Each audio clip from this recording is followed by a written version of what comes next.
Proverbs 31, the Passion Translation. These are the inspired words my mother taught me. Listen, my dear son, son of my womb. You are the answer to my prayers, my son, so keep yourself sexually pure from the promiscuous, wayward woman. Don't waste the strength of your anointing on those who ruin kings. You'll live to regret it. For you are a king, Lemuel, and it's never fitting for a king to be drunk on wine or for rulers to crave alcohol.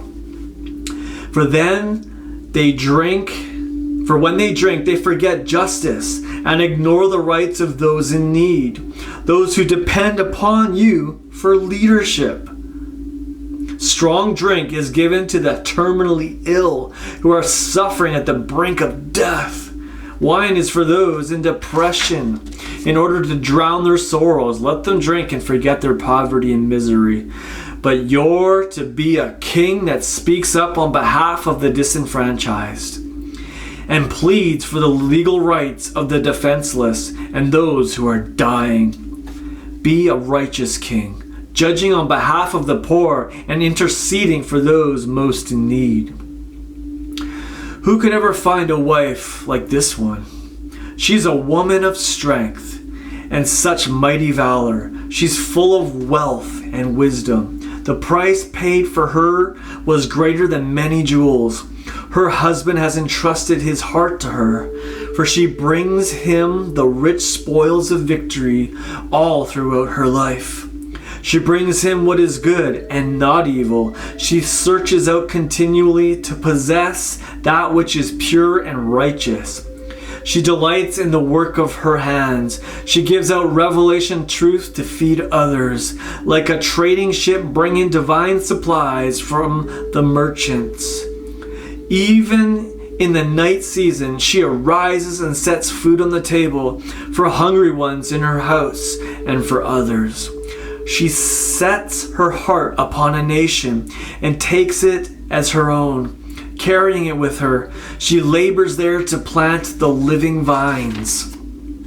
She wraps herself in strength, might, and power in all her works.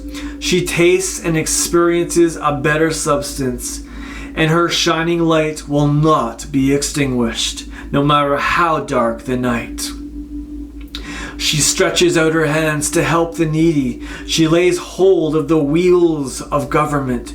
She's known by her extravagant generosity to the poor, for she always reaches out her hands to those in need.